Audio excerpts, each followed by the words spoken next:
Ladies and gentlemen, put your hands together for this morning's keynote presenters, Paul Calogerakis and Paul Hesse.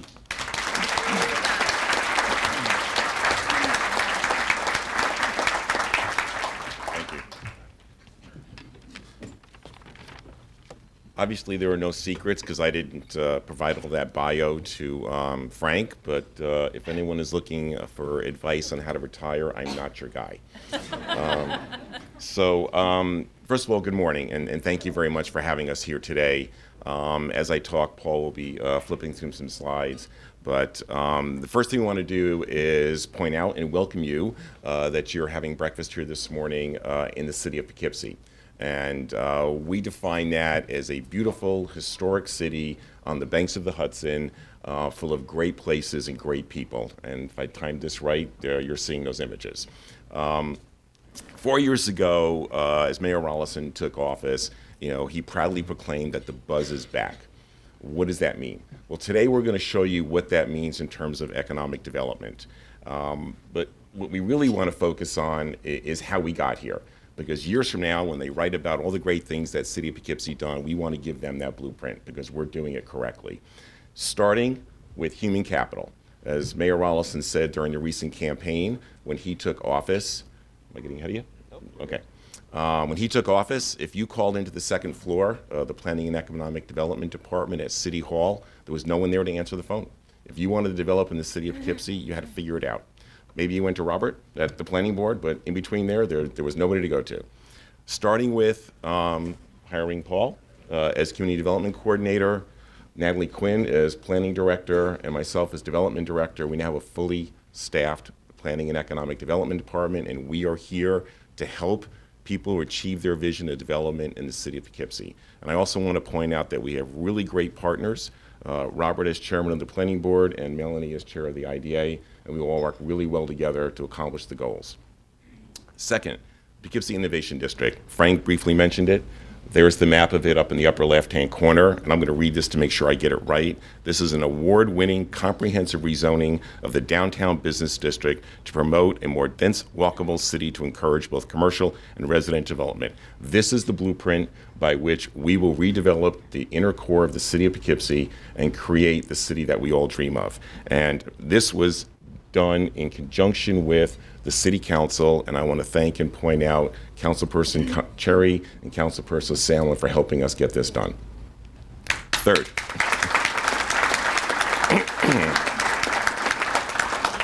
Third, opportunity zones. This is federal tax legislation designed to provide incentives to attract investment into low-income census tracts. We have 2 here in the city of Poughkeepsie. There are only 4 in county of Dutchess, the other 2 in the city of Beacon. This, I can tell you, is a game changer. We receive calls from all over the country knowing that we have opportunity zones and what inventory is available and how can investors come in and take advantage of those tax breaks and bring investment dollars into the city of Poughkeepsie. And you will see a number of those projects today as we go through those. Fourth, anti-blight. Commissioner Nelson has put together an anti-blight task force that has been around for two plus years. We partner with Hudson River Housing, Habitat for Humanity, and we work on slowly eroding the blight that has been throughout our city. And in 2 short years, we have worked that number down from 600 to 400 blighted properties, and we are well on our way to eradicating that. And that brings all of our neighborhoods up.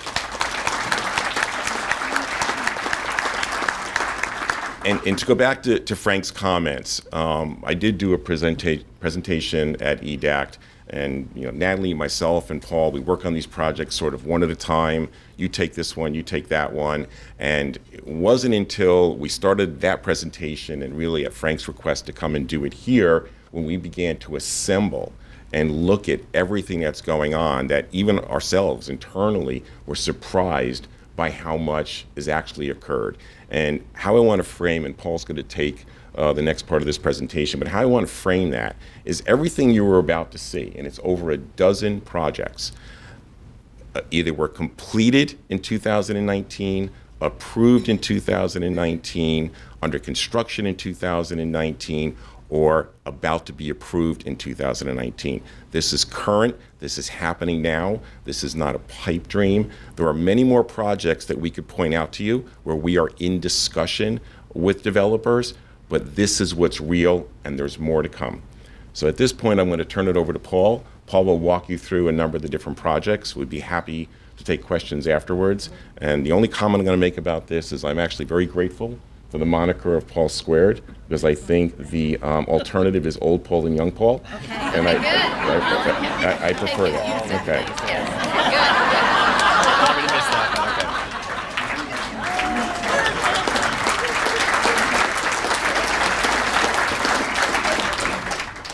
So I get to do the rest of this. Before I get into this, I just want to say how profoundly humbled and frankly sort of surprised I am that you all got up so early to and really pay to come and listen to us talk. So thank you all for doing that. And what we'd like to do is just kind of give you a tour of some of the recent investment and development projects that are taking place in the city. And as Paul said, this is not an exhaustive list. It may be an exhausting list by the time we get done with this, but by our calculation, we have somewhere in the neighborhood of 1,300 housing units that have either been recently completed, are under construction now, or are in the approvals pipeline. And notably, approximately a third of those units are being reserved for below market rates housing, and that's due in no small part to our important partnerships with our affordable housing developers, including Hudson River Housing, Habitat for Humanity of Dutchess County, Rebuilding Together, and we'll touch on some of those affordable projects in just a moment. But also of note, we have a little more than 1 million square feet of commercial space, or at least non-residential space that is taking place in the city. And, that's of course, a lot of that is attributed to the largest construction project in Dutchess County's history, the 750,000 square foot expansion to the Vassar Brothers Medical Center. But still, it's quite a lot of commercial development going on in the city as well. And lastly, in total, we estimate somewhere in the neighborhood of over $1 billion in capital investment that's taking place within our little 5 square miles. And much of it, as you can see, is concentrated within the Main Street corridor. So let's go through some of these projects. And again, this may seem a bit like a laundry list, but we're doing this on purpose because while you may be familiar with some of these projects, maybe some you aren't, when you start to line them up one after another, you really start to get a sense for the sheer volume of activity that's been taking place in our fair city in just the last couple of years. So let's just kick it off with Queen City Lofts, right? If you've been driving around the city of Poughkeepsie over the last couple of years, you've been watching Queen City Lofts rise up down on Main and Bridge Streets. And this is an artist-focused loft-style apartment building that is a partnership between Kearney Realty and Development Group and Hudson River Housing. And soon you're going to be able to experience this building's unique amenities once the brewery and rooftop bar open. Queen City Lofts was just named Upstate Project of the Year by the New York State Association for Affordable Housing, which is a tremendous honor. And this is exactly the type of infill development project that we are looking for. It's mixed use, it's mixed income, it's active and transparent ground floor commercial space. It is just a terrific project, and we're very proud to have that here in the city. Now, speaking of infill development projects, the Heart of the Block project at 472 Maple Street took a long dormant 1.5-acre parcel and transformed it into a unique housing product on the city's east end. I can't think of another housing product that looks exactly like this within the city. And with its connections between Main Street and Maple Street, these two buildings comprise 40 units. They are mixed income units and represents a $6.5 million investment. Moving on, the trolley barn. As if the Poughkeepsie Underwear Factory isn't cool enough. What Hudson River Housing is doing with the trolley barn just adds to this building critical mass of activity that's taking place in the Middle Main District. And some of you might remember this building as the old Deasing Auto Parts building, and I guess if you were around in the 1930s, you might have seen some of the last streetcars being parked there. But today, this 30,000 square foot building is being thoughtfully rehabilitated as a mixed use, or rather a mixed art space, a gallery, a community space. It's an excellent location to have an event, as we recently experienced at the city. It's also cool just to kind of stop by and check it out, and I'd recommend you do. And again, this is part of a growing arts identity that's happening in the Middle Main district. Slipping down to the waterfront, you'd be hard-pressed not to see this project rising up on the shores of the Hudson over the last couple of years. One Dutchess Avenue is nearly complete with its first phase of what will ultimately be 300 new housing units and just under 14,000 square feet of commercial space. And I'm sure a lot of you probably remember the old A.C. Dutton Lumber Company, but you may not know that just about every kind of industrial activity that you can imagine has taken place on these 11 acres at some point in history. And that's everything from the whale oil industry to ironworks to glassworks, and all that is to say that this was an incredibly contaminated site, and it's benefited greatly from the state's brownfield cleanup program.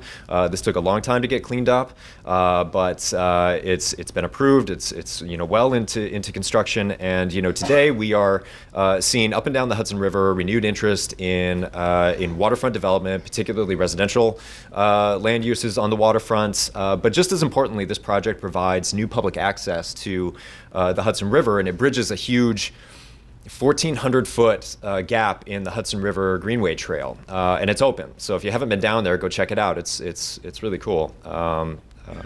And if you head just upland from the Dutton project, we have the North Point Center project, which is a housing development including 18 new units and 12,000 square foot new office building that's on the corner of Delafield and Spruce Streets.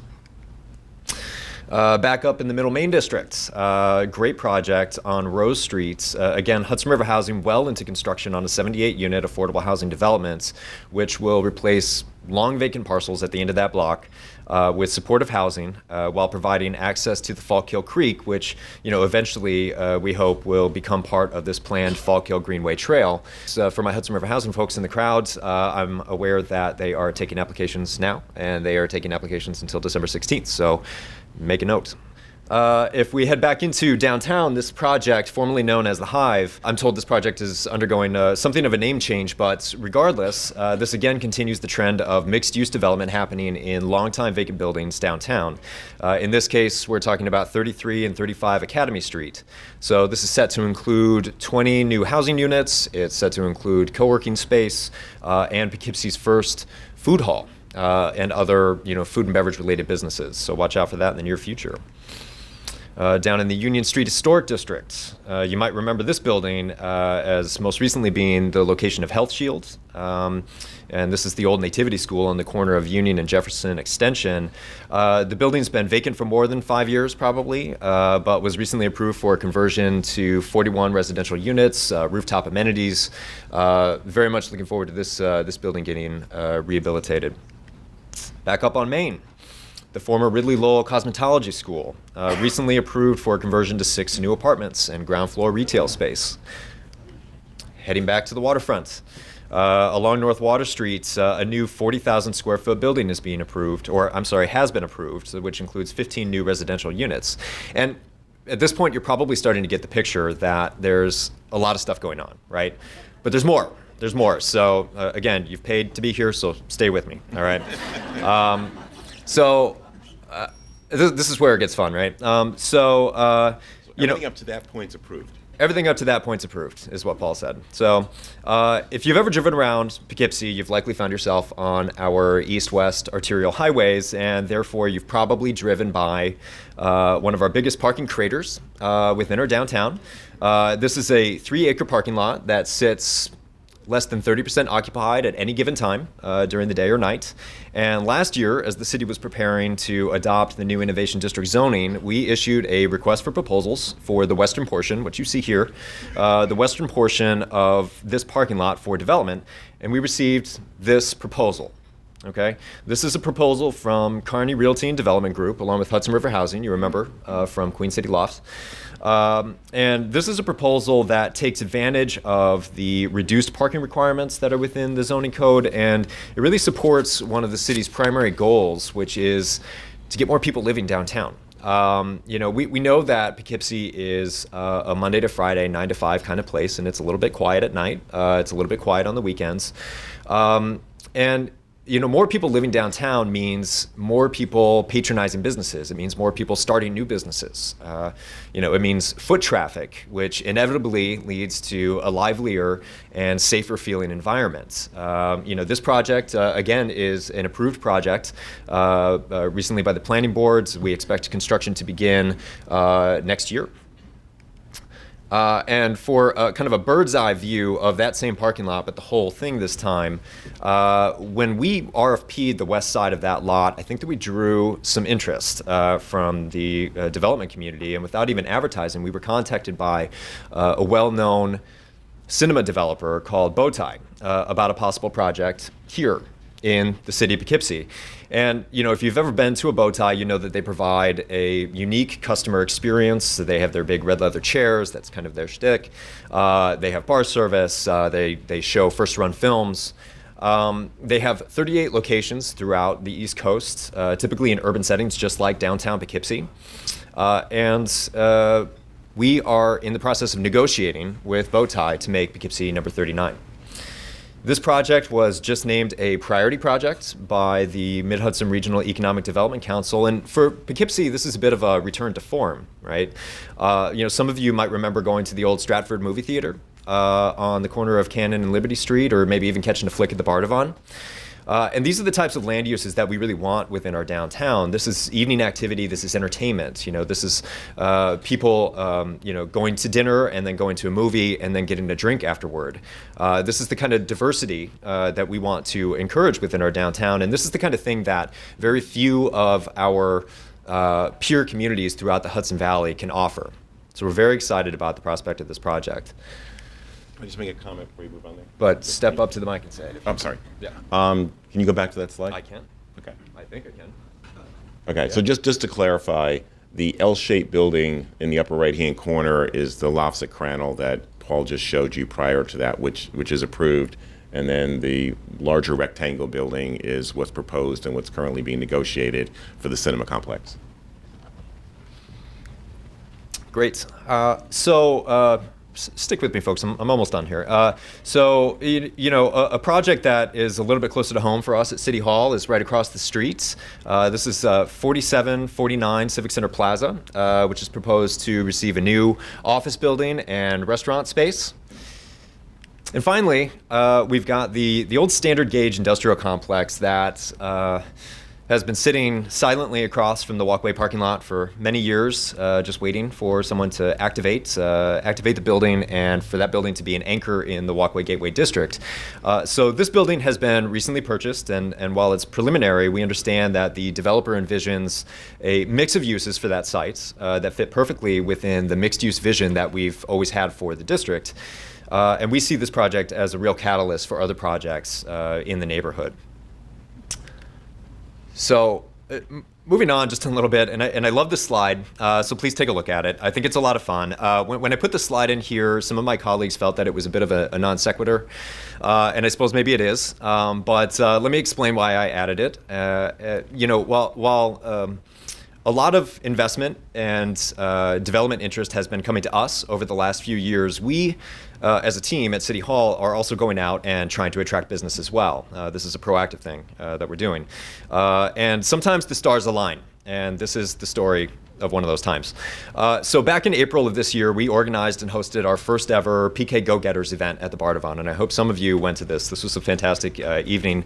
Thank you. Somebody's clapping. Thank you. That's great. So this is conceived of as an event series that would feature either current or former Poughkeepsie notables that have gone on to do amazing things in the world and would be willing to come back and perhaps inspire the next generation of go-getters, particularly Poughkeepsie youth. So for our inaugural event, we had the complete and total honor of having Jessica O. Matthews, Poughkeepsie native, come to talk about her experience growing up in Poughkeepsie, going on to Harvard, becoming a tech entrepreneur and inventor of a kinetic energy soccer ball that has caught the attention of everyone from Oprah to Obama. And Jessica's company, Uncharted Power, headquartered in New York City, has been researching ways to adapt this kinetic energy technology to solve not only clean energy generation issues, but also energy transmission and distribution issues. And I understand just a very small fraction of this technology, and I'm not going to pretend to understand more than that, but I understand enough to know that this is really special and that Jessica is really special. And she has attracted investors from all over the world, and after our contact with her and her team in April, we were able to successfully put the bug in her ear about all the great things going on here in the city of Poughkeepsie, that we basically rezoned our downtown for her, essentially, to attract exactly that type of business, right? That kind of creative economy, light manufacturing, research and development, technology kind of businesses. And 6 months later, last week, Uncharted Power hosted an unveiling of their new satellite location at the Amarita Club on Church and Market Streets right here in downtown. Thank you. Yes. And they're going to conduct research and development there. They're going to host investors and potential investors there. They're going to showcase what their technology can do. And, Poughkeepsie is going to be showcased as well, this is we are in early conversations with Uncharted Power to conduct a real-world application of this technology, perhaps within the public right-of-way, where we can both generate and distribute energy to end users, and that's all happening right here in Poughkeepsie. This is kind of a return to form for us as well, right? This is a return, a harkening back to our technology and innovation roots. And again, these are the types of businesses that are giving Poughkeepsie today a second look. So that's great. I would mention that at that reception that Jessica had at the Amarita Club, not only did she invite local dignitaries to sort of unveil this for us, but she brought in national and international investors to see her facility here, which, as Paul said, now gives them exposure to Poughkeepsie and potentially foster other development. Okay, this is my last slide. So, the New York Times, okay? So in case you somehow missed this, our fair city received a feature in the New York Times real estate section this summer that really kind of said it all. And in fact, I almost considered just reading this article to you all instead of doing this presentation. It would have been a lot easier. I wouldn't have had to spend the time to put the presentation together. But in all seriousness, they really validated the work that we've done over the last 4 years and the tremendous strides that we have made. I love talking about the early online version of this article and the title that they had, because they changed the title from the online version to the print edition, and I'm so glad that they did that. The online version initially said, "A post-industrial city ready for its revival." And I guess that's okay, all right? But the print edition's title was so much more accurate. We're not an entitled city that's been sitting around just waiting for what it feels it deserves. We're a city that has worked hard for this. We've worked hard for this, and it's not just us at City Hall. It's all of you as well. It's all of our partners throughout the city. It's the residents who have stuck by us and over the years through our ups and downs. And it's nice to see that effort begin to pay off. And we hope that you are as excited as we are about the things that are taking place in the city of Poughkeepsie. We hope that you're as excited as we are about what's about to happen. And thank you for giving us the opportunity to come and talk today. I guess we'll take questions.